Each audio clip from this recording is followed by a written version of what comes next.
Hi, I'm Ben, and that's right there is Nathan. He's you might know the voice, maybe not the face, but Nathan's one of the guys on the Path podcast. And what we are doing right now is we are recording a Ben's Week in Review without the other Ben. So it's just Ben and Nathan doing Ben's Week in Review. The other Ben is busy in the world of his work right now with everything that's going on. He is full steam ahead. So that's kind of why we didn't do last week's episode as well. So we're catching up. We have a full list of topics, and right now we're just doing this as something different. Instead of just plain recording the episode, Nathan, what we're going to do here in a second too is we're just going to hit.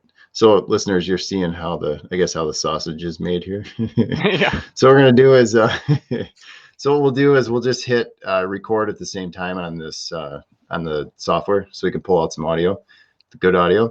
So if you're checking this out, followers, watchers, listeners, whatever, we are going to record this on the backside, and I will release it as a podcast in the regular feed, so you can get it right there too. Fair enough. So if you're just catching the first couple minutes of this and don't want to be involved and don't want to listen, you can always just go to the regular feed and get it there. Okay. So Nathan, are you ready to record? Yeah. I'm actually recording now. I have Okay. this going, so I think. Oh, perfect. I'll just hit record and I'll match them up. So it looks good on my side. All right. Okay. So let me just I just want to make sure that we are going just fine. So if anybody's out there, say hi. So if you see me looking down at I have my phone right here, and yeah. So what were you just doing? Well, I was actually working on my van, so I think a bunch of us have California is under a stay-at-home order, which isn't exactly a lockdown. I think a lot of people are super familiar with what the stay-at-home order is. So anyway, but just working on the van. We painted the walls this weekend and picked a color that looked good at Home Depot and doesn't look good on the walls. So we're kind of scratching our heads on So that. And then you didn't want baby blue? it apparently came out a little bit more baby blue than we had hoped. We were hoping for like a navy gray blue, which would have been a little bit more in line of the sporty van, but it ended up being like California is under a stay-at-home order, which isn't. Sorry, I'm trying to. Sorry, I'm doing two things at once here. I'm trying to get this. Oh, no problem. For some reason, my video is not showing up now. I don't know if anybody's out there. Can you see me fine? I can't see you, but I can see myself. I assume you can see me on your end. Yeah, most definitely. Okay, hang on a second here. I will fix that. Perhaps it was just it could have been just using the wrong camera. Can you see me now? It's still showing blue on mine. I see two side by side, and I see me and then a blue. Okay, I'll be back in a second here. Okay.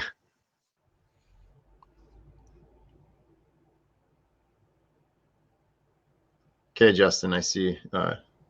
Justin Hatcher just commented on it. We'll get this worked out here. Can you see me now? Still seeing blue.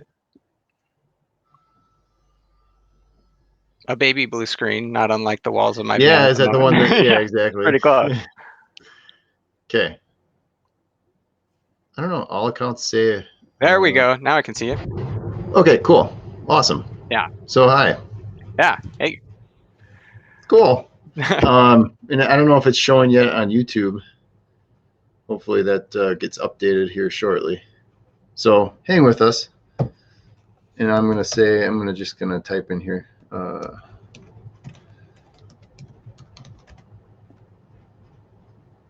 Just kind of checking in with people here. So if you have any comments or questions, you can always throw them in the little chat room and we can maybe hit those up. Or pieces of news would be real good. Oh, there I am on YouTube now too. It's a little delayed, but we're good. Oh, cool. All right. Okay. So, sorry, I totally cut you off. So you were talking about what you were doing before. Yeah. So today we were looking at trying to build a little cabinet, like a little shelf thing, and I have a bunch of extra scrap, like 3/4 ply, and so I was just cutting that down and just working on like a prototype box. Like there's about 3 areas that we can make a little cabinet in the van, and so one area we kind of worked it out. but it's always that little stuff is always really time consuming. So I think I probably worked on it for a good 4 or 5 hours a day, and you get one box that's maybe 3 times the size of a shoebox. So it's Isn't it always crazy a how little slow. quickly time goes with that? Yeah, Oh time yeah, flies when you're doing those little projects. Like for me, doing any type of woodworking, like I made a frame for our bed, and I put these little cabinet things in the side, and I still haven't finished the other one because whatever. But one side it took me, it was like 3 hours, and really it's just some piece. It's like 8 pieces of wood, but lining them up and measuring them out, and it's like yeah. gone. Yeah. Well, one of the nice tricks I found, and some people may do this, some people not. I just switch over to metric, and so I just write down all my numbers in millimeters and run that way. I bolt everything to like 80/20 rail, which is like that industrial, um, slide rail extrusions, Mm-hmm. and that stuff's all metric based. It's all 30 millimeter by 30 millimeter. So I just do that, and so I don't have to add up, 3/16 and 3/8. And I know some people can do that off the top of their head, but I really can't. It's not easy. Yeah. Okay, so we have Ryan. The beard is gone. I shaved it off this morning, so we get comments here. Okay, so let's do this. Okay. Are you ready to go on the notes? You have the notes up? I do have the notes up. Okay. So it looks like So you're first listeners, up. you're getting the like I said, how the sausage is made here. Yeah. What's that? Yes, I am. So Oh, I'm gonna record this just as we're recording an episode. So like all this beginning stuff was just, hi, how's it going? We're talking this. Now we're yeah. gonna record it as an episode. So this feels kind of weird actually doing it like this, but Yeah. we'll roll with it just to do something different. Okay, you ready? Let's make Yeah. this a Yeah. regular thing. All right, so listeners, welcome back. And if you are listening to this on the regular stream as a podcast and you're wondering why some things might be different, it's because we're recording live on YouTube as well. We'll be doing some more different live recordings. And so thank you for everyone that's joining on YouTube, and thank you for listening. This episode of Ben's Week in Review is a little bit different because I'm Ben Welnack, and across the mic from me is Nathan from The Path. I know you recognize the voice, but I just want to introduce him. Ben, the other Ben, is gone off he's got plenty of work on his hands right now, given the situation, and his business is short some people. So he's having some fun. But so this episode of Ben's Week in Review is presented by Follow Hollow. And this week, I don't have a catchy headline, but we got some updates on something that I brought up the last couple episodes. We have prototype shock. Nathan has some other things, talking about some companies doing switching production. And I have an interesting wildlife travel story. How's that? Nice. So Nathan, you've listened. I don't know if you've listened to other Ben's Week in Reviews, but the whole deal with Follow Hollow Yeah, I have. okay. So the whole deal with Follow Hollow, if you haven't listened to this before, people, is I tried out. I know Brian, one of the guys over at Follow Hollow. I tried out some socks, prototype socks, back in the fall, and I used them for. It's all I wore for probably a month. And anyway, so he's cool, and I bought a couple more pairs, and I wear those as much as I possibly can. So they're supporting the show. Followhollow.com and use the code MBR5 and you get $5 off. So that's a scoop there. The other thing too, while we're at it, supporting the show is Hand Up Gloves. You can go to handupgloves.com and use the promo code MTB Radio and save 10% off your complete order. So thank you to Troy, Cody, and the crew over at Hand Up Gloves for helping us out. So there you go. Nathan, Sweet. if you don't have some socks, we have to get you some socks. I don't have any socks, but I do use hand up gloves, and a lot of people in the industry get hooked up. I bought them straight up, regular price. Yeah. They're And would you buy great them? gloves. Yeah, and you'd buy them again. Yeah, absolutely. And what turned me on to them was they sponsored the Good, the Rad, and the Gnarly. Man, that might have been Oh 2 years ago now. The yeah, Gorilla Gravity race, and they gave us free gloves, and I was like, these are great. And then I eventually just bought more. My favorite there you design, go. no Velcro, and all one piece, and you can throw them in the laundry. You don't have to worry about the Velcro sticking to stuff. They're great. Yeah, that's a thing. All right, so here we go. We're gonna kick off this week's Ben's Week in Review. Um, I mentioned it in the last episode, and inevitably, things have completely changed in the last two weeks with the coronavirus. But we're trying to bring you some news that might or might not be revolving around the coronavirus. Inevitably, there's a lot of it, but yeah, just trying to keep it even and not. And if you want to read about there's plenty of links out there. Some of the links we talk about in this show have some more details as far as what's going on with the business and coronavirus. But yeah, so all right. So I have a quick update from last episode. Like I said, Nathan, I think the last two episodes I mentioned the Land and Water Conservation Fund, and then the subsequent Great American Outdoors Act that came with it. So I got an email. Brady from Wisconsin, he sent over an email that says, quote, I listened to episode 3 yesterday. Wanted to point something out regarding Trump's tweet on the Land and Water Conservation Fund. So in his fiscal year 21 budget, he proposed cutting the funds by about 97%. And then he provides a link, which I'll put in the show notes. And if you read through that, you'll note that indeed there was some, and that was back in February, I believe, beginning of February sometime. Brady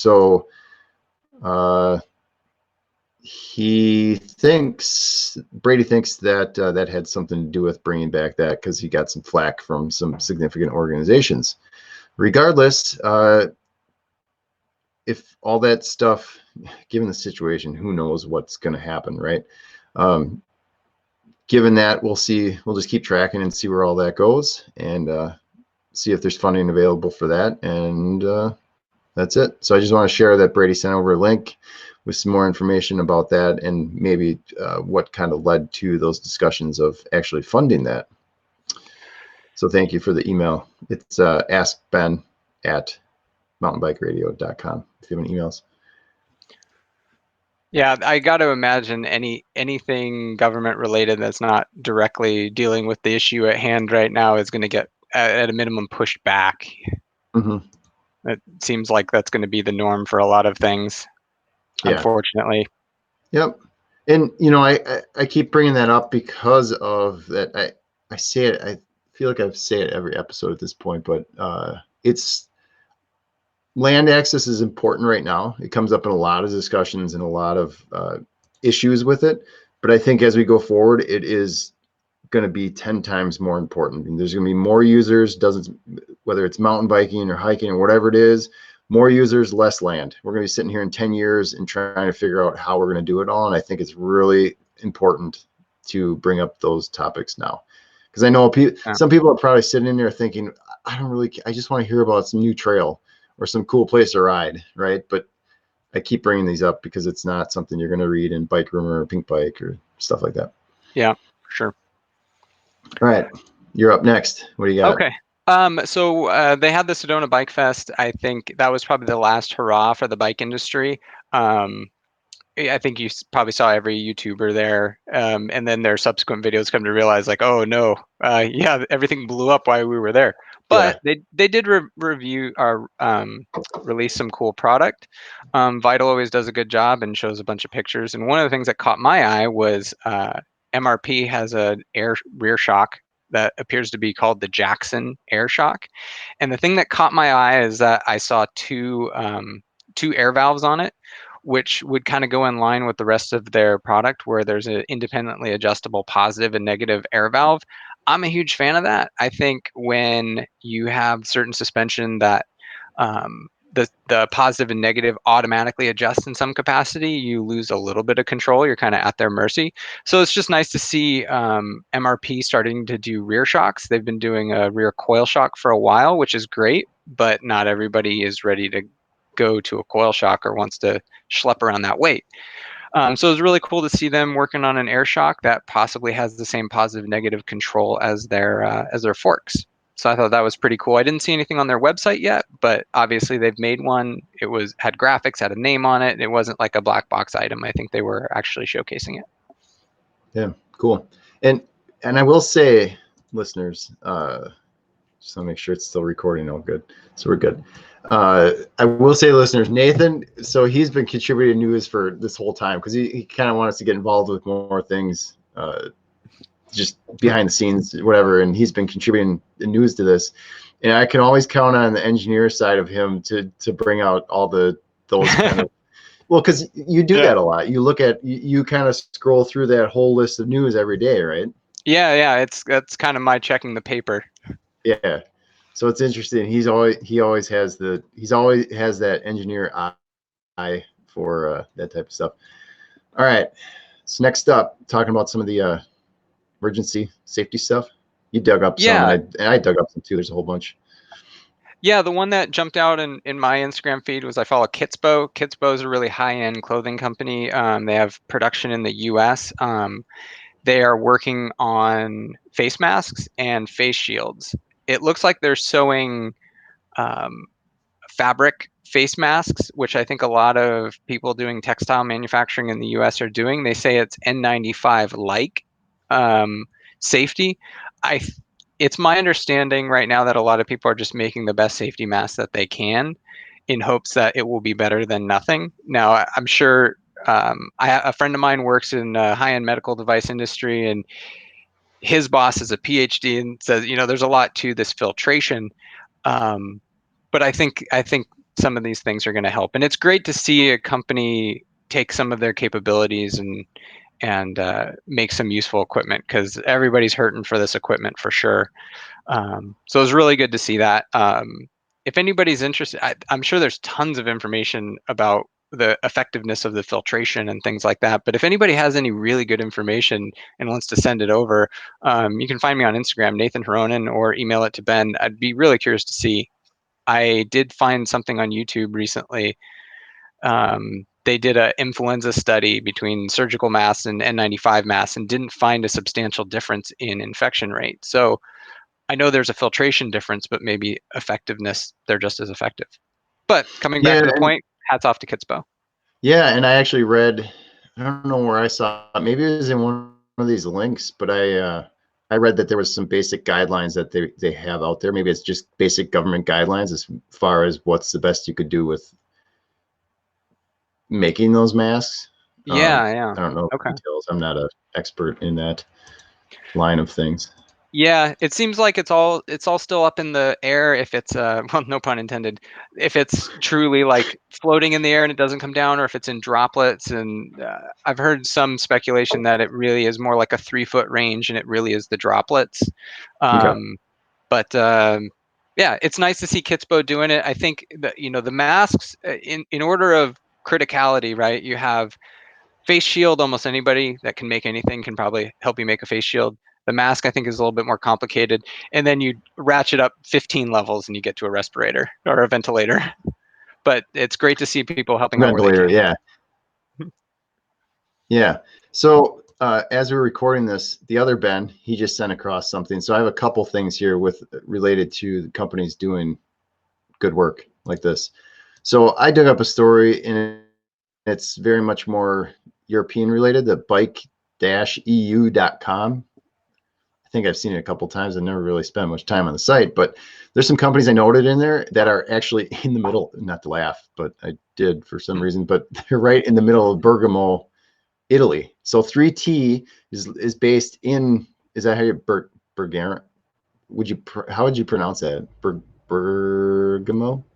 I've always heard Lombardy, but maybe that's a different area. I heard the epicenter was like Lombardy or something. Oh, is that okay? 3T is actually switching to producing some valves for breathing apparatuses, and then Santini is another one that's located close to that Bergamo. I don't know accent there, but Bergamo, and they are making masks as well. So I dug that site up, and there's a bunch of other news on there, not necessarily companies making things, but news as far as what's going on, and they keep it pretty updated. So if you want to look at some perspective outside of the U.S. and what's happening, there's a link for you. Ben sent over this link just right now on Slack that Columbia Sportswear CEO Tim Boyle cuts own salary to $10K. Retail employees receive regular pay. Without spending a lot of time reading while you people are listening to this, looks like he cut his own pay to $10,000 a year. A company official confirmed at least 10 top executives took a voluntary 15% pay reduction. In the meantime, Columbia Sportswear's roughly 3,500 retail employees are receiving their regular paychecks under a catastrophic pay program. That's a big deal. Great. Yeah. So if you want to read more about that, I will stick the link. There is actually much more on that, but there's a statement linked to that. So I'll just link this article. You can have a look, read what you want. But yeah, so that's some of the good stuff happening as far as going through all that, because it's good to see, because those people would be out of business and it'd be a mess, or out of a job, it'd be a mess. And then, from Columbia's perspective too, then you'd have to go back and hire a bunch of those people. And that is costly, time consuming. Yeah. It gets to be messy. So it's good they're doing that. Yeah. That's great. So you shared something the other day. It was like, so the park's closing. Adventure Journal. It's a magazine and an online blog that kind of mirrors the magazine. It's run by Steve Casmero, who helped start Bike Magazine, was a big part of Powder Magazine. So he's a vet of the outdoor industry and journalism, and now he has his own magazine called Adventure Journal. On his website, he has an ongoing article that shows all the closures, but one of the articles was, and this was about a week and a half ago when it was like kind of new what was going on, is places like Bishop and Moab and Mammoth and like Crested Butte and stuff. They're saying like people are flocking to these areas because a lot of people were getting furloughed or laid off, and they're kind of treating it like a vacation and taking off. But one of the important things to know is I think they cited like Moab, for example, has 17 hospital beds and no ICU. So like, please don't come out to Moab and get sick and clog up. And a lot of these areas, especially these kind of like desert locations, do have a lot of retirees, or so it was just making. We're dealing with the same thing here. Yeah. In our area, it's a high percentage of retirees, and we're in a rural area, not a huge supply of beds and hospital equipment and all that kind of stuff. So that's what it's a big deal around here, is a couple counties around here have issued travel advisories, like, don't come here right now, because you might not if you come here and get sick, it's undue strain on our system. So and there's also the plea to not come and go to the grocery stores and get the residents sick who do need to rely on those hospitals if they get sick. Like, that is their hospital. So I think I saw that, and I also saw another article recently that Mono County, where Mammoth is in California, they're getting really, really antsy. And almost to the point where they might start doing checkpoints for unnecessary travel. The interesting thing about Mammoth is there's a lot of that's kind of the high-end mountain destination for all of Southern California. So a lot of wealthy people have homes up there, like big homes, right? And so they're heading up to their vacation home. That's an interesting dilemma as well, where they're like, hey, I just want to get out of the city and ride this out in my mountain house. But then they're a function of the Mammoth Lakes Hospital, which may not be able to support them. So I think a lot of people are facing the same problems, a lot of head scratching, and a lot of people considering options which may not be great as far as limiting travel. Yeah. So that link, like all the links, listeners, if you're new to this, go to the show page, whatever, either on the app, preferably the app, or some other thing other than Apple Podcasts, because it's not the greatest.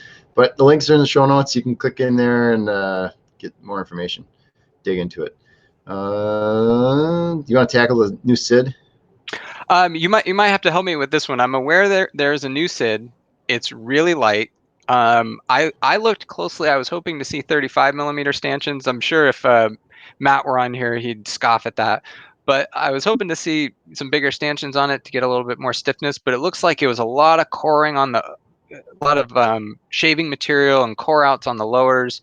Um, great damping. It has a Charger, I think, base damper now, and it's just the really lightweight option from RockShox that's going to go shoulder to shoulder with the Sidecast part.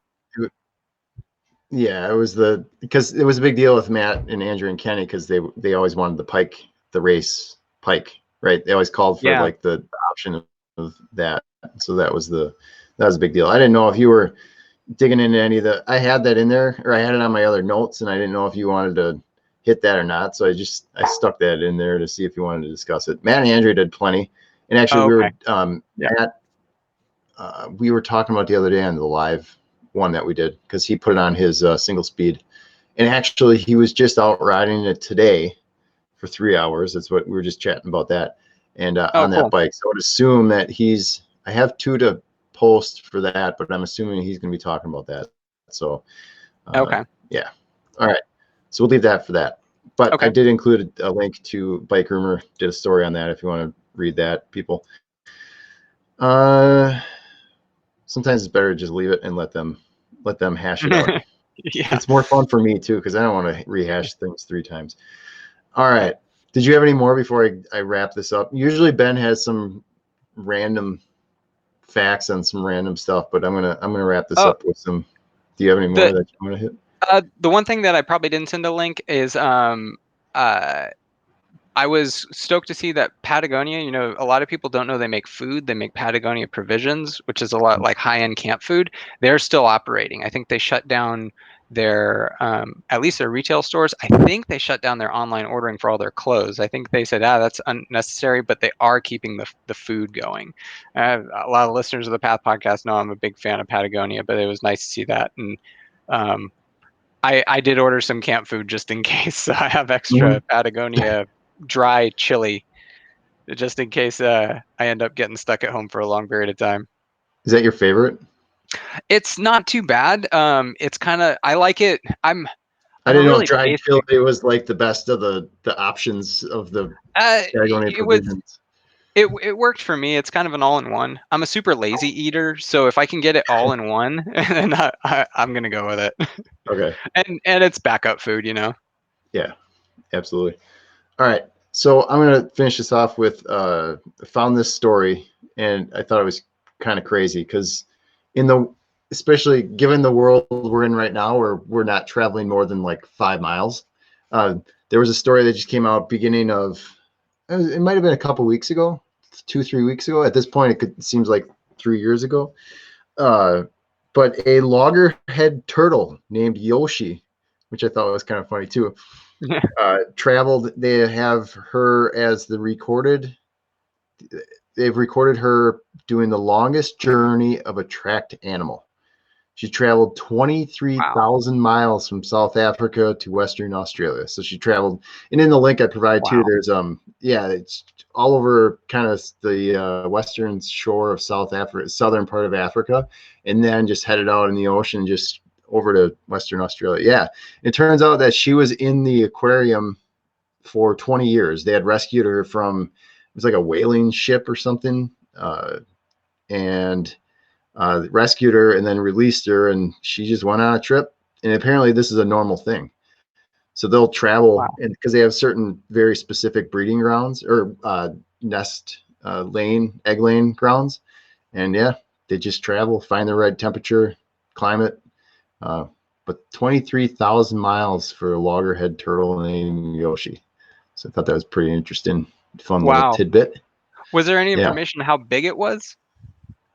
Yeah, I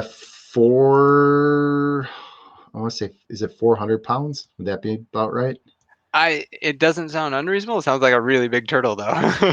Yeah, it's. I think that's what the other one said. I brought up the one that had more information about the journey and not the size itself. I had it in the other link. I want to say it was 400 pounds, something like that. Wow.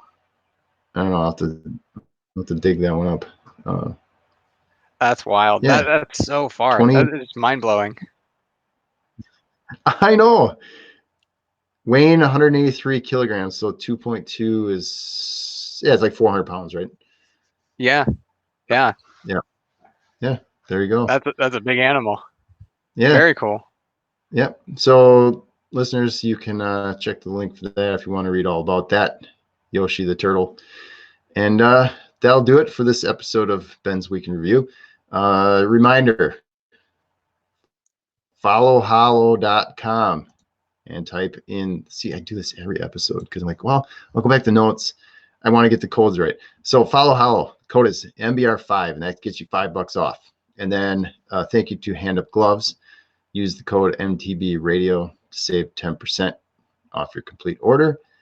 And that's it. So any questions, comments, or whatever it is, if you have news, if you're some company that wants to help or wants some help putting some news out there, you can send us email. It's askben@mountainbikeradio.com.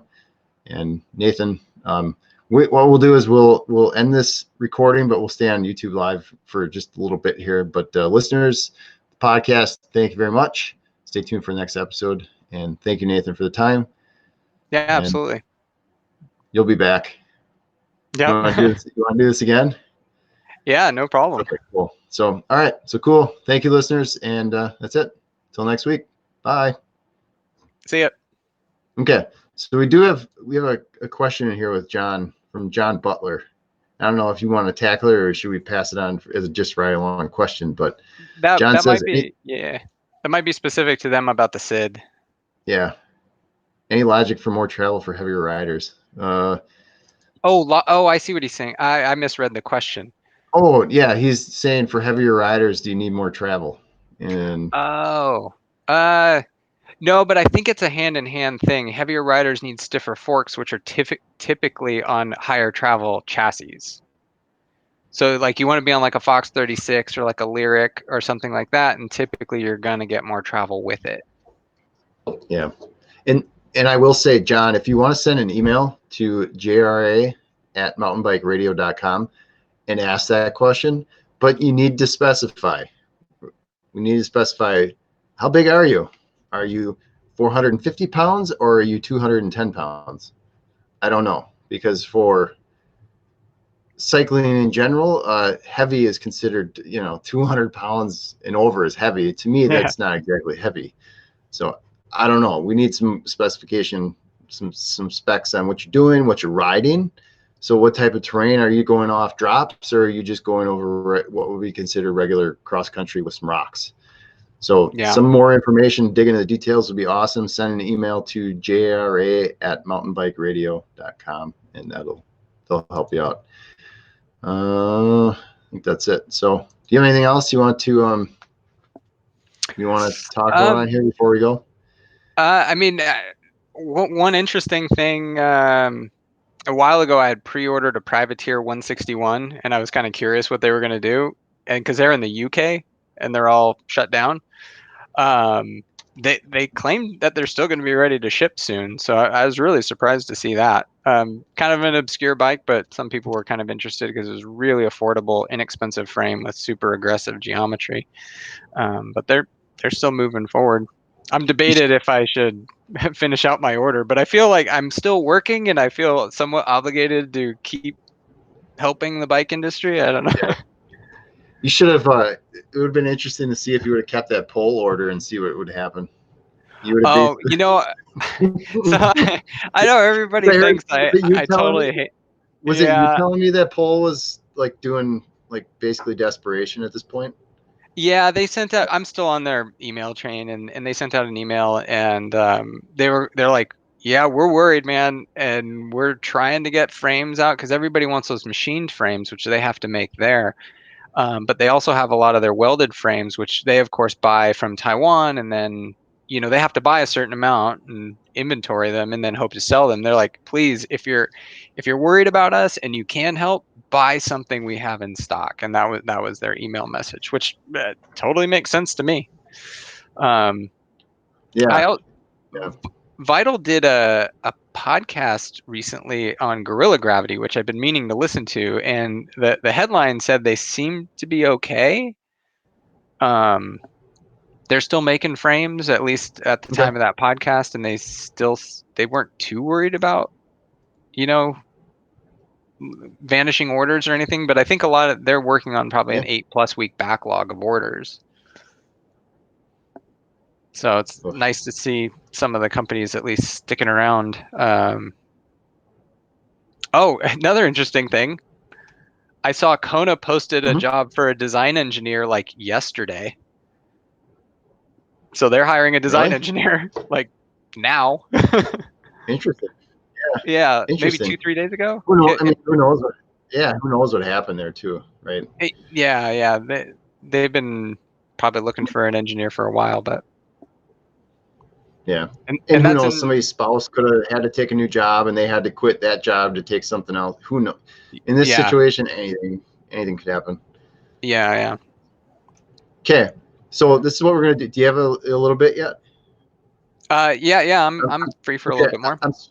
I'm springing this on you because I want to kind of give people a little tidbit of what we're going to be doing, something fun with some other mountain bike people.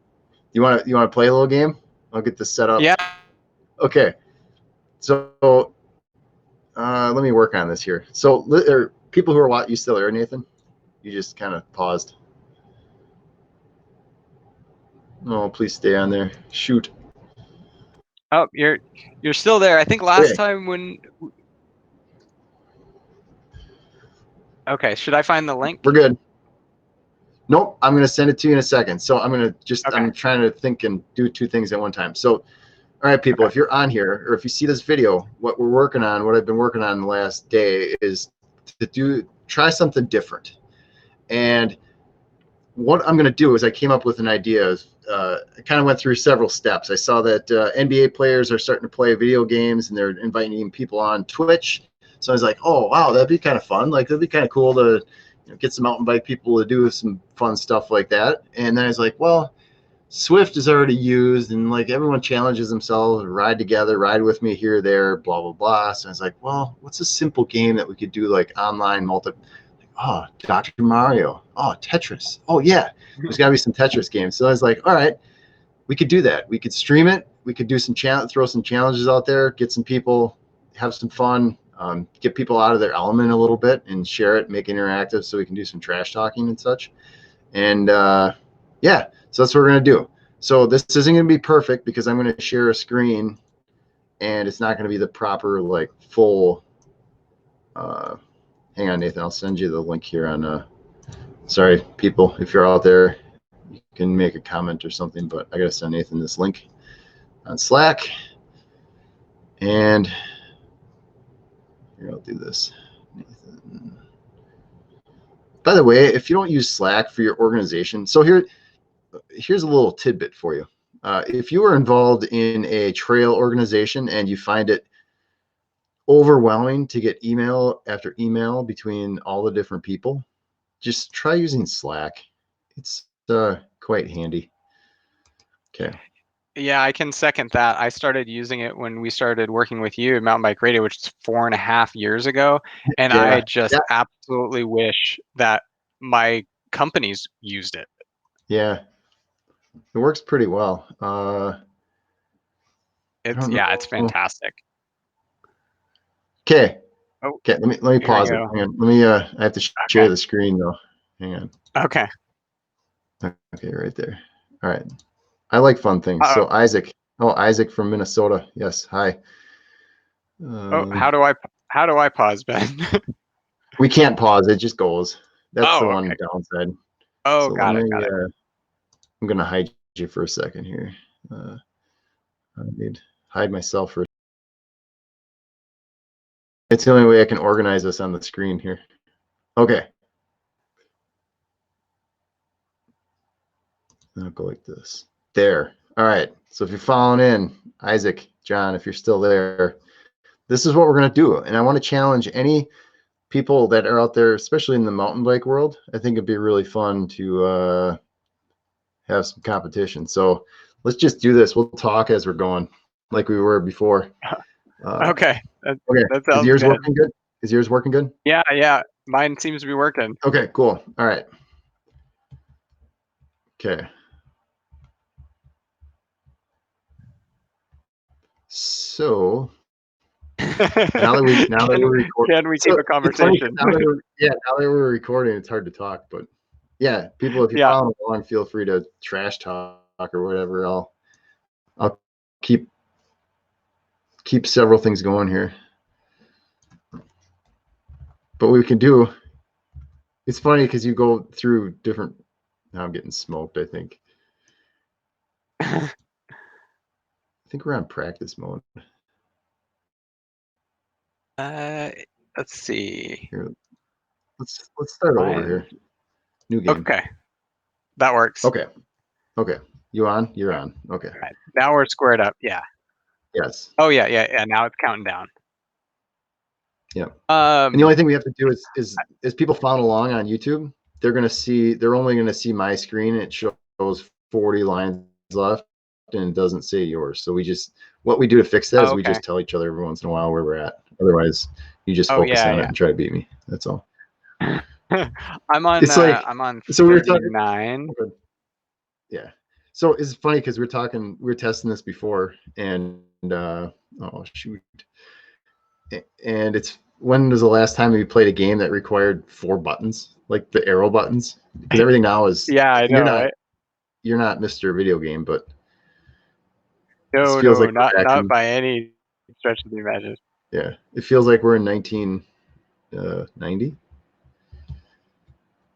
Yeah, I for the longest time I still had my original Game Boy, like the monochrome one, and that thing it fit really well in my hand. But I think I got rid of that probably like 5 years ago. I realized that there was a market on eBay, and I was just cleaning stuff out. Yeah. But that's one I kind of wish I hung on to a little bit. Yeah. But there was always something weird. Like I think I left the batteries in it one too many times where the contacts were corroded. So every once in a while you get going on a game and the thing would just cut power. Off. Yeah. Yeah. And you're like, really? This is absolutely ridiculous.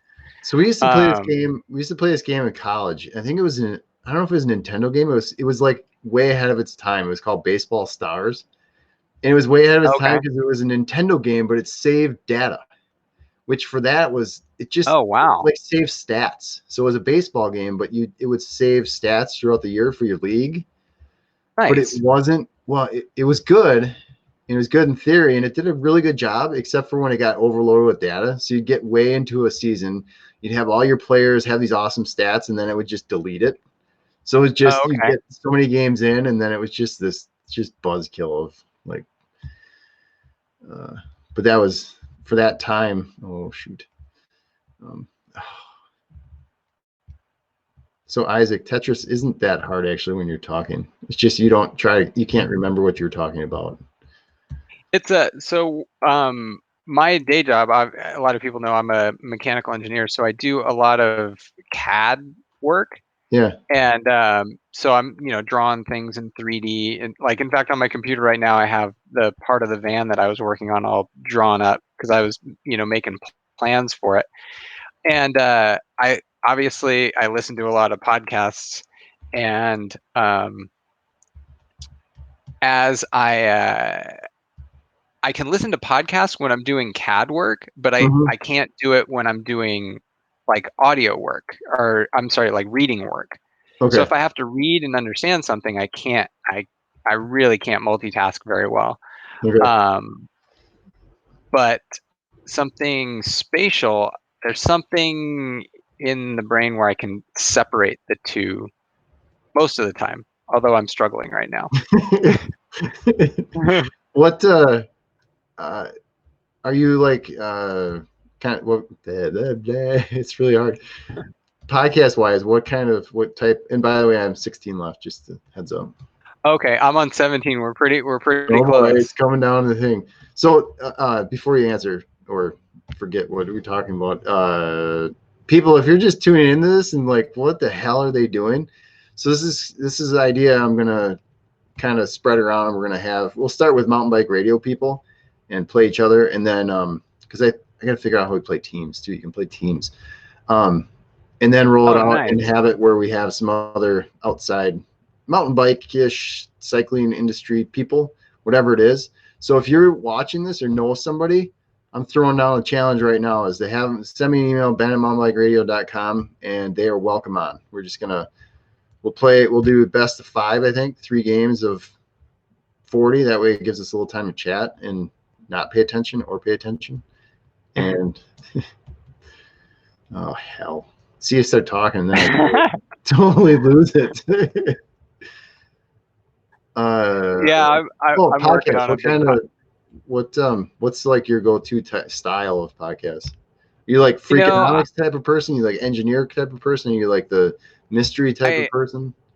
I am a big fan of Freakonomics. I really like those guys. When Malcolm Gladwell's up and running, he does his kind of sparsely. He kind of does seasons. I really like that guy. And then on a daily basis, I'm an Adam Carolla guy.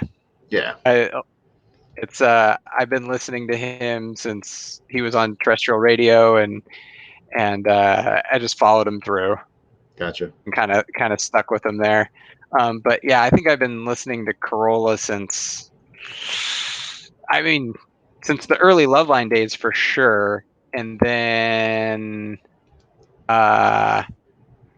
when he was on KLSX, I remember listening to them in 2008 when the economy dunked, and gotcha. I think you got it. Yep. Nice. Good job. So let's do one more because I got a couple more questions for you. You got time? Okay. Yeah.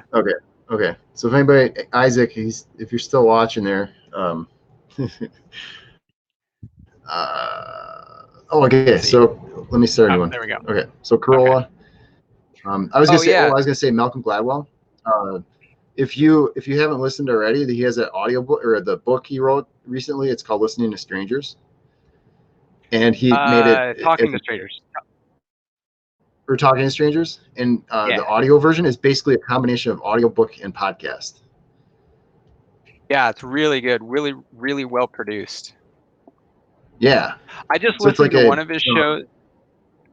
Yeah. Oh yeah. I just listened to one of his shows where he took the LSAT, like just for fun, just to see how he. Yeah. I found that really interesting. I should listen to that. Just on his what show? It's like Revisionist History. I think it's on that feed, but he's got a couple other feeds on there now that I can't quite keep track of all the stuff. He does this thing called like Pushkin Industries, which is kind of his label that he operates under now, and I can't totally track it. Where all the what all his different shows are now, but if you search for Malcolm Gladwell, you can find his stuff. Right. I like him because he's a really smart guy, and he likes to run, and he's big into sports. So he'll join like sports conversation shows and just talk like he's a really smart guy, and he's interesting his interesting take and look at things. There's a pay for content platform now called Masterclass, and he has a writing lesson on there, and this was like 2 months ago. I was homesick. Who knows with what these days, but I was homesick, and I watched his masterclass. It was probably at least 4 hours long in like 20-minute increments, and it was really cool. It's less of like a lesson and more just kind of hearing people talk. But Malcolm Gladwell does one. Jimmy Chin has one on outdoor photography. They're really cool. Lots of cooking ones. If you're into cooking, man, that's a. Can you imagine how great popular that stuff is now? Oh yeah, it's got to be just blowing up. Yeah, I was looking at some advertisement. I think it was on Facebook. That got me that it's a class. There's this engineer teacher that's like big into Legos. So she runs. I think it was she runs like a class on. It's like a 4-week class on Legos for like 8 to 12-year-olds or something. So I don't know how they do it, but just stuff like that. That's really cool. And they have that show. I haven't been Lego watching Masters? closely. Cool. Yeah. That was cool. A really cool concept. Yeah. It's like, where was that stuff when the content available now is just ridiculous amount of content, right? Like back for Yeah. us, it was like, here's a Lego instruction book, have fun. Yeah, pretty much. Yeah, Were you it's big? some of the shows they come out with now are just really, really good. Yeah. Were you a big Lego person? I was, and then in a moment of stupidity, I sold my Legos as a lot at one point. Again, yeah, I've gone through these phases where I'm like, I'm clearing stuff out, and I really regret that move. Well, more so my son over my daughter, but they both do it. But he's really into it. He has all my old Legos. This total engineered dork way to look at it, but I develop plastic products. I design plastic products and understand, the challenge of molding plastic products. I cannot believe they make so many parts that all fit together over such a long period of time. It just blows my mind. It's like They all fit together. It's like if they could have, like, that modern Marvel show on it's like Discovery or something like that. That's almost like a modern Marvel, and how they keep doing that. I had them I worked when I first started doing things. I was in I don't want to talk about it, but the international tax world of things. And when I worked for a company in Madison, one of our clients was Lego out of Connecticut. And so what we do is, it was like once or twice a year. I got to go out there for a couple of years, but we go out there to the headquarters in Connecticut, and it was crazy. Like, they have a big room where people just test Legos and build stuff out of them. Yeah, I think I've seen a couple of shows where they were like recruiting. It was like kind of the process of recruiting a new designer for the kits, and it's just incredible. But yeah, just the fact that they make plastic molded parts that you could have gotten, I don't know, 1985, and they fit with parts that are molded in 2020 perfectly. Yeah, like you can barely tell a difference, if at all. Yep. That absolutely blows my mind. I mean, I've worked on projects where you can get the same parts to fit out of the same mold like 2 days apart. Like, God, those guys are doing it. Oh man. Oh, you got me. I think I got it. I got a good run there towards the end. It was. You got me on that one. It started. It was coming apart a little bit, and then I started getting parts in a good run. Okay, so how fields end up with one missing Lego? It's part of the reason you're seldom missing parts in the set. I'm just reading comments here from Isaac. There's a story somewhere, maybe apparently when you start working, you get a set with one missing piece so you can feel. They give you a set with a missing Lego, so you go through the whole thing and then figure out which one's missing. All right, so if you're just tuning in, if you're just tuning into this and you're seeing us playing Tetris, there's a reason for that, because we're just testing this out to see see how it goes. But what we're going to do is we are challenging me more so than anything at this point, but we'll have some of the other mountain bike radio people, I think, join into this. But just something fun, and we're going to live stream, get some mountain bike people throughout the mountain bike world, and I'm putting the open invite to anybody out there. What we'll do is play Tetris. What I think we'll do is best out of 5. Not right now, but best out of 5. That way it'll give us a little time to play and get used to it, and do that and talk. So you're going to hear some rambling, some questions, maybe some things. People can pitch what they have going on. So it's kind of a mix of things, something fun and put us out of our element, and just kind of keep it light. That's a big deal for me right now, is just to, kind of remind people we're still doing our thing, but at the same time, we're trying some different stuff, and we want to keep it light and have fun. And that's a big deal. So you want to do best of 3? We're 1-1 right now. We got to finish. Okay. Yeah, that sounds good. Okay. So kind of along those lines of getting your mind off things and just kind of having fun. I have to throw this out there, and obviously the whole world is into it. But man, if you want to watch something that is going to captivate your attention, Oh, not that and lion or tiger guy, is oh yeah, oh yeah, it? it's oh man. I was watching it with my girlfriend, and she's like, "I want to take a picture of your face." I was just like jaw dropped, mouth open the whole time. It was Is this it's a absolutely. true story, right? Is I it true or not? Or they yeah, as far as I know, yeah, it seems true.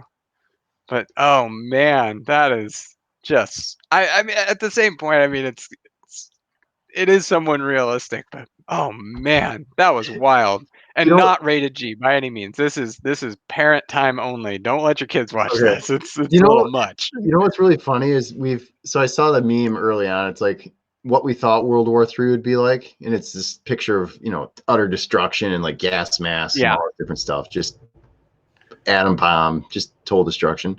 And then what it's really like, and people in pajamas, and like if you added to it, here we are in 2020, and we had these big ideas of going to Mars and doing all this stuff.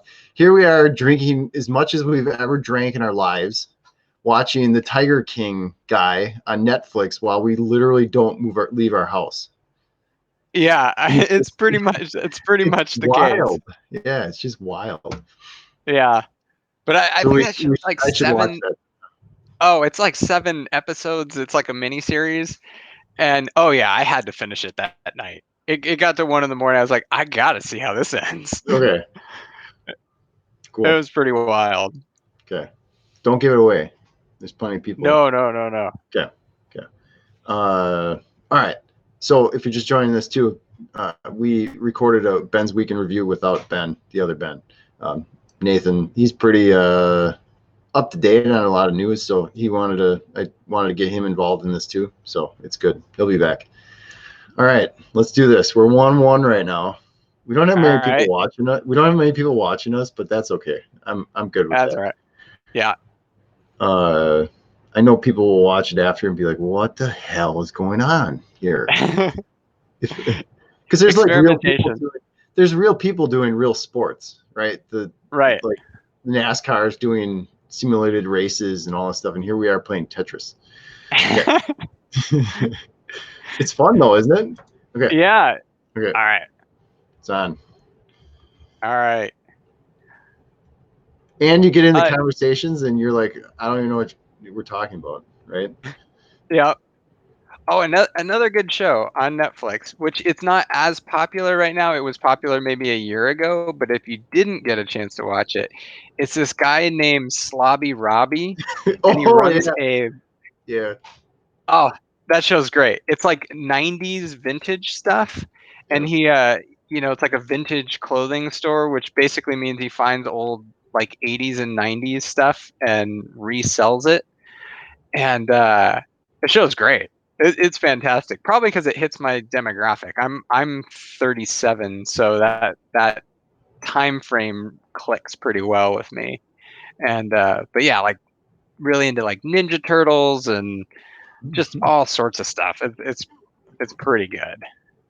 And it's I love seeing shows that name. Yeah, Slobby Robbie. He owns the shop and is this super expert on all things vintage and runs around and talks to other people who are experts in this era. Pretty good. I really enjoyed that show. I think you talked about it once on a podcast, and that's where I checked it out initially. Probably, yeah. Yeah, on the Path podcast, as people probably know, we send all our episodes to Ben, so whether he likes it or not, he has to listen to all of them. I listen to every second of everything that comes through. So, and I don't. It's more so like I check it to make sure like every bit of sound is like good. So it's not like I'm checking it to edit things. I'm checking it to make sure like there's no little weird blips or anything. I'm not necessarily taking out ums and ahs and pauses and stuff. I might do some of that if there's a lot of it. But Tony's pretty good at this point now that I said something about it. It's just you get in the habits, and we all do it. And I get in the habits where I say a lot, And then I go through that and I'm like, wow, I'm saying that a lot. And then you don't. And then, but for a while he was getting into pretty good habits of like, Yep. and, yeah. There's something to be said for us California boys too, right? Yeah. I discount, I give you a little leeway on that one too. Yeah. It's oh, I guess I should probably give a little update. If anybody is local to the path, they are still they're somewhat operating 10 to 5. I mean, you can check their website for details. You just need to call and let them know what you need, and it's basically like curbside pickup. Okay. So And if that's you pretty need much what a anything lot of done, bike shops are doing, right? yeah, it sounds like a pretty standard approach. Is there, you can't go into the shop, you can't wander around shop for things, but if you know what you need and you need something, you give them a call and you just do a drive up, let them know when you're there, and oh no, I just messed up a part Oh. really bad. I hit the wrong key. There's 4 keys and I mixed them up. So Justin's still watching, and he commented. He said he's playing solitaire while watching. Nice. Shoot. What do I do with this one? Oh hell. Okay, here we go. I'm at 15, I guess, because you can't see I'm my at 20. numbers. I'm at 20. You're smoking me on this one. Oh god. Let's see. It's not a clean base though right now. Oh, look at mine. There's It's a total Oh shit yeah, you're show. up there too. I am over here.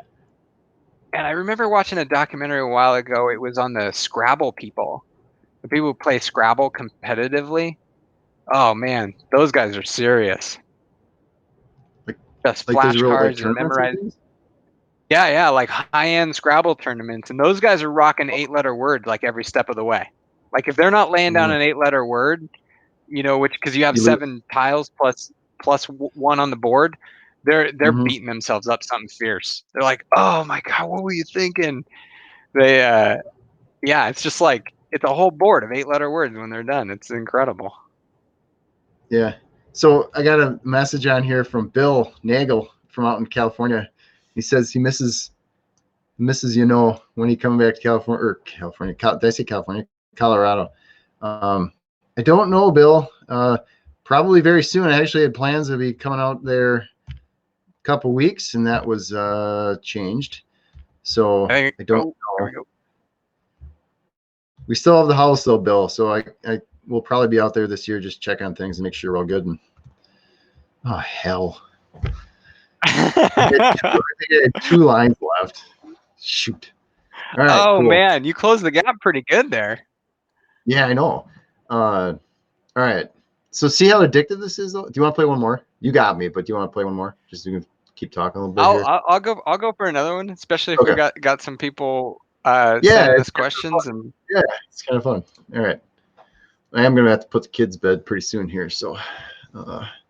Oh, that's right. Yeah, we school and everything. Jeez. Yeah. We had a little bit of a fun thing to start this one. There was some discussion on trying to figure out when we were going to do this, and there was some discussion about Central Time. And then Ben's like, "Okay, 8 Eastern." I was like, "Got it, 8 Central."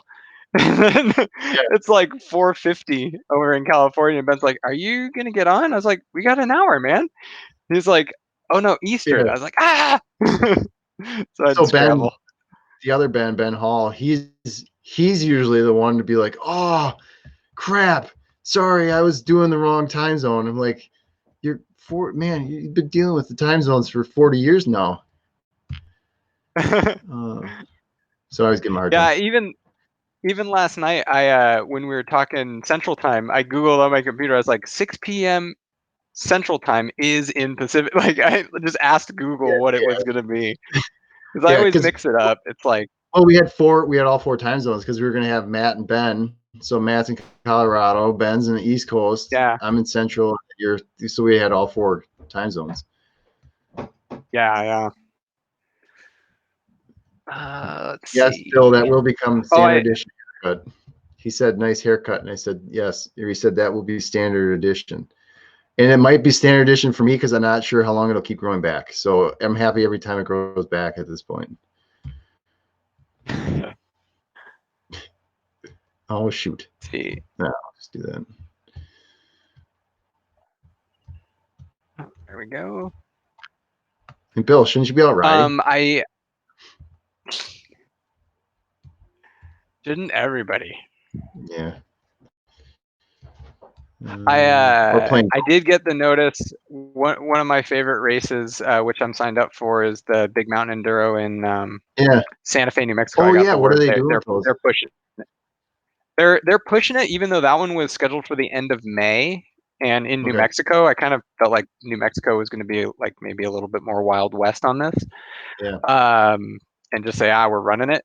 But they pushed the first two of the BME to the latter part of the season. Okay. So they're keeping it. They just like move the first two to the fall, and so that's their plan as of now. But Okay. Yeah, because every race is kind of as with everything planned. Yeah, and who knows? The problem is with events right now is we don't even if it does return to normal at some point in the next couple months or 3 months or whatever, we don't know. There will undoubtedly be restrictions on size limits of gatherings, right? So we don't know how to really deal with that. Yeah. I'm really hoping by then there's been some more research. I have to assume that we're kind of giving this a wide berth, right? Like the 6-foot gap, and like saying, but maybe in a couple of months they do a lot more lab studies and they understand like, hey, maybe a simple surgical mask and everybody, it's a much lower transmission rate and that becomes the new normal, but they just got to get the data piled up on exactly how this thing is moving around. And you need to tread lightly on this discussion, as we know. You might get bombarded with hate mail. Well, all I can say is I'm hoping more research will give us more insight, more accurate insight as time progresses. Yeah. Yes, it will. I'm on 12 left. I feel like I'm doing okay in this one. I got 10. I got 10 left. But you closed the 3 gap last time pretty quick.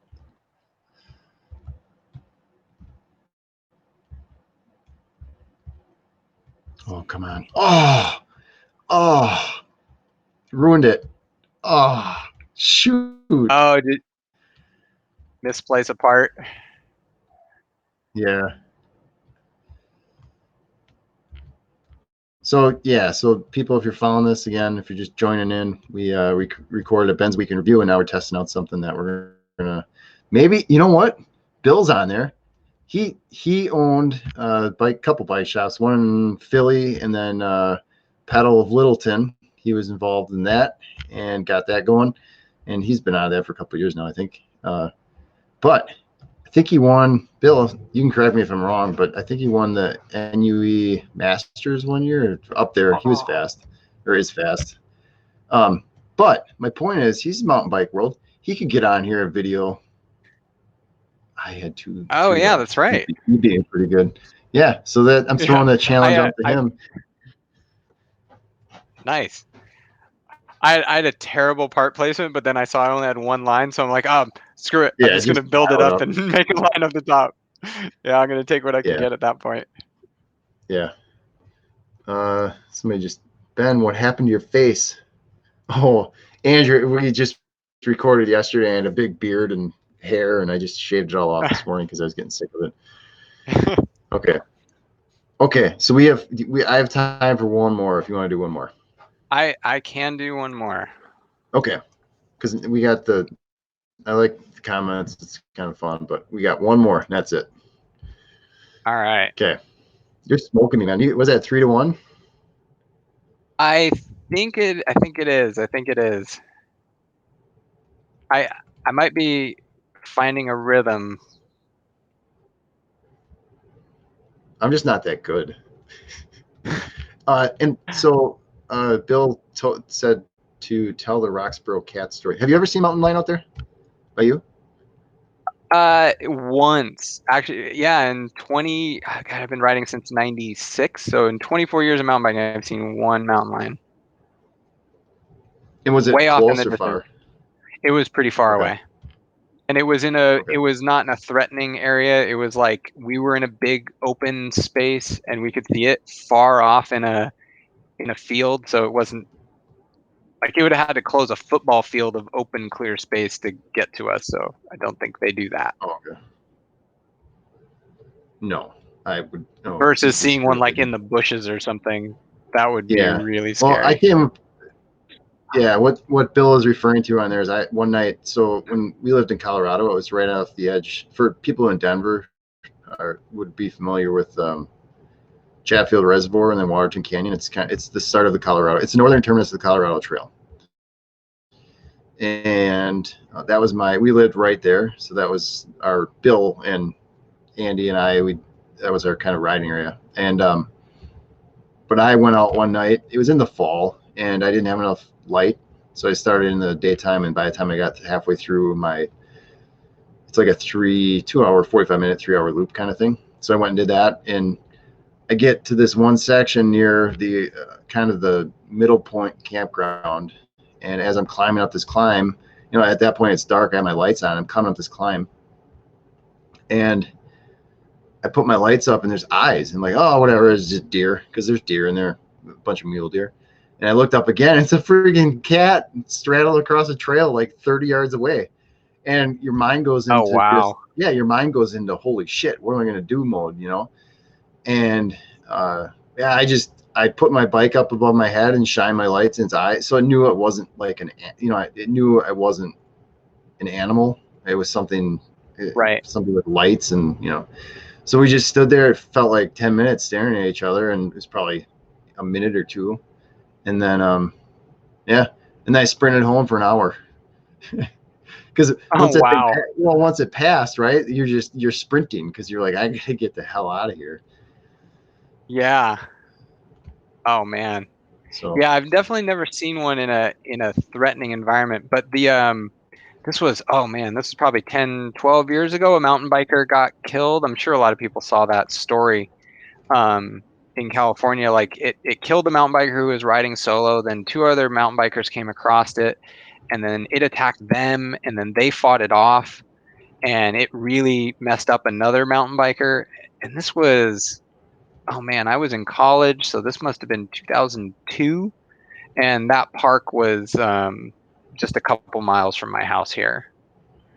But they it was like starving, and there's always some circumstances. Yeah, exactly. But yeah, that was a deal for a while. A lot of people were pretty nervous about that. But I think it was one of those, probably the reality, it was so incredibly rare. Probably wasn't a huge, there's no reason to think it would happen again anytime soon. Right. Still pretty scary. Yeah. So if anybody else out there has any experience with that kind of thing, grizzly bears, moose, I'm not sure if I'm more scared about moose or grizzly bears. Probably grizzly bears, because they just probably mess you up pretty bad. Oh man, I made some bad moves on this game. Yeah, I'm at 14. I'm not good. Oh man, I may die on this one. Oh, that's ugly. It's like cheese over there. Yeah, it did not come together well. This is where I gotta. Oh man, I am. Survive. Yeah. Oh, there it is. There's the part. Oh, this shoot. is the droid I'm looking for. Oh shoot. Oh man. I made just a couple of weird wrong finger moves, and it just got ugly. When you push the wrong button and it's twisting as it's going down. Oh shoot. I know the anxiety of that. It definitely winds it up. Oh man. So Andrea, if you're still there, we'll get you guys on too. We can have a little best of 5. I think is the way to go. It's just enough to keep it on here for a little while, but not too much. Oh, let's see. Oh, that's gonna work. Oh man. So if you know anybody, if you guys know anybody out there who wants to get in on this mountain cycling world of things, let's do it. I think it'd be funny to challenge some, get some of those YouTubers on here. Oh yeah. I like being on camera. I feel like Seth has gotten super famous. He may be hard to get a hold of. Yeah, that's fine. We'll go for the less famous ones too, or any other podcasters out there. I could do the podcast thing too. Oh, there it is. Oh shoot! Oh, This definitely does not make for good audio, or probably very, very good video. But my point is, I'm going to say this a million times. Oh man! Oh, come on! I'm going to say a million times. But like, I just want to be like, I want to just show the human side of things here, and this kind of brings it out. I think you start. Yeah. That Tetris is destination fucked. That Tetris is destination. Oh yes, yours was. That's bad. Yeah, it was going bad for sure. Yeah. Oh yeah, Andrew said I thought a moose was going to kill me on one of her elk scouting hikes. Yeah, they can be scary. Yeah, that's what I've heard. It's like I always hear in Africa they're like way more people die from elephants than lions or rhinos. Yeah. Okay, so I think that's it. We'll go. It's out there though. This is an open invitation. You can send an email to me at ben@mountainbikeradio.com or just type it in the comments too. I think for whatever reason the last video on YouTube, the comments are goofy. I don't know if they fixed it or uploaded it, but and Bill said that was Cliff Notes. You forgot to mention pissing your chamois. No, it didn't. It was I will say it was a very odd mix of fascination and just complete adrenaline. Like your fight or flight is, you find your mind goes to, okay, I can stand behind that tree, I can go there, I can pick up this rock or do something. It's playing out all the perfect scenarios of what you could do, and then you're just standing there staring at it like, holy shit, like that's the mountain lion right there, right? So yeah, it did not piss. I've got a question. I'm curious about this. So in the Alps, is it pretty much scary animal clear? Like if you're running around the Alps, like I never hear of poisonous snakes or mountain lions or grizzly bears or like is it pretty safe in the Alps? I don't know. Do we have anybody from anywhere in the Alps region? So that'd be what, Switzerland, Italy? Yeah, like Switzerland, France. Yeah, I don't know. Suppose I could just Google it for next time. You know what? Next Ben's Week in Review, quick recap of the potentially deadly animals in the Alps. Yeah.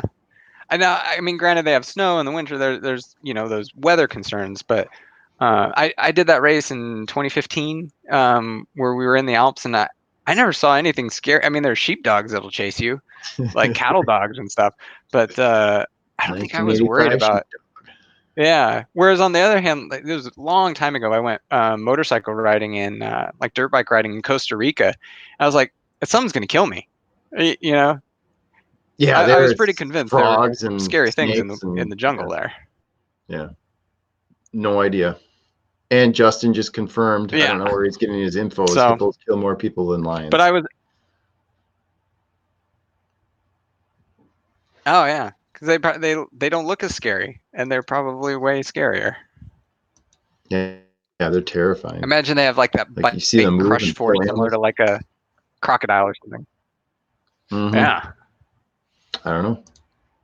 So there you go. So we have to dig up for next episode. If anybody does know ask Ben at mountainbikeradio.com, and we can do a Alps review of dangerous animals. Yeah.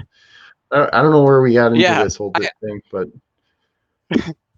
it's kind of fun. I'm just curious if the Alps riders ride with reckless abandon and no concern of wildlife. I Probably will don't even have say, mosquitoes. well, that's the thing. We have. I was going to say for here, where I am in Northwest Wisconsin, generally speaking, it's mosquitoes, and those really aren't dangerous at this point. Ticks, those are a pain in the ass, and Lyme disease is nothing to mess around with. It's not going to kill you, but it's going to do a lot of weird shit to you. And then, as far as dangerous animals, like you'd be lucky to see a wolf. Like there's quite a few around, but you'd be lucky to see them. Mountain lions, there's some reports. There was one I spotted last year, but there's so few and far between, and that's it. Andrew said there's what? Wolves in the Alps. Are they that makes sense. I just picture, you know what I mean? The faraway distant land. It's werewolves, not wolves. Yeah, exactly. Yeah. I work for a company where they're based in Iceland. And I remember flipping through Instagram once and it said Iceland is the only country in the world that has no mosquitoes. I'm like, wow, that's amazing. So I asked one of my colleagues in Iceland and he does mountain guiding. So he's a pretty outdoorsy dude. I was like, hey, do you guys not have mosquitoes? He's like, no, we don't have mosquitoes. We have midgies. I was like, what's a midgie? Yeah, and it's like they're the same damn thing. Yeah, it's horrible. They just, it's they're like little gnats almost. Yeah, but they're like just as bad, and they bite you up, and they're Like I was I think they call them no-see-ums here. It's like these little things that they bite, but they're so tiny, and they just I feel like someone was like, "Oh yeah, there's no pigeons, but there's doves." I was like, "Wait a minute, come on!" Like I feel like I got duped by that Instagram factoid. Yeah. There's no crows here at all. Yeah, there's no crows here at all. Ravens. Yeah, exactly. Yeah. I was like, oh wow, Iceland's amazing, just crystal clear water, clean air, no bugs, and they're like, oh no, we have midgies. I was like, what? I saw a mountain lion down my Summit Lake about 4 years ago in my car. Yeah, I believe it, Justin. Most definitely. I was talking to DNR. I don't know what his role was in DNR. I was actually kids had a field trip last spring and they had DNR people out, and he was the fur bearer guy for the region, and he said he had a sighting. They couldn't confirm because they don't have pictures, but it was during some wedding ceremony. Somebody out in their private land with their family all there. They were doing ceremony, and so they had eyewitness account of like 30 people. But they don't have it on a trail camera or something. But he was telling me about that, and that was last year, not far away. So, polar bears, Iceland. I wonder, is there polar bears in Iceland? Oh, I'm not sure if they have those, and I'll have to reach out again. Those are scary. Yeah. I haven't been. Sure. We were supposed to go to Iceland this year as a team and meet with their team, but obviously that's not going to happen anytime soon. Yeah. So I would say this to Isaac. I would think it's fair to say that in terms of mountain biking, there's a fairly small population of riders who are encountering polar bears on their rides. Yeah. Would that be fair to say? I think so. That's going to be a really small group. Yes. Yeah. Okay. All right. I think that's it. We'll be good for this one. All right. Okay. That sounds good. Thank you for all the time. Yeah, absolutely. Thank you. And yeah, people, the Path Podcast, if you haven't listened to it, go listen to it. And like Nathan said, if you're in the area, they're still doing business. It's changed slightly, just like everyone else, but check them out. It would definitely help them out at this point in time, just like everybody else. So yeah, absolutely. All right, that's about it. Isaac, thank you. Justin, thank you. Andrea, thank you. Isaac, several times, thank you. Bill, thanks for tuning in. It's good to know you're checking in. John Butler, thanks for the question. Yeah, he said he was 235 pounds. Ryan, sorry to disappoint for the beard. And that is it. So everyone else, thank you. And check the feed. I'm working on a bunch of audio. There's a New England Dirt, just riding along. This Ben's Week in Review. Things are a little bit, they've been a little bit messy the last couple of weeks. Just I'm getting readjusted to having the kids around on basically what is their summer break. I'm usually used to that in June, and it's been short. And so I was trying to get some stuff done, and long story. I'm not going to make excuses, but that's it. So, all right, Nathan, we'll do this again. And Yeah, it's fun. sounds good. All right. Thank you, everyone. See you. Yep. All right, bye.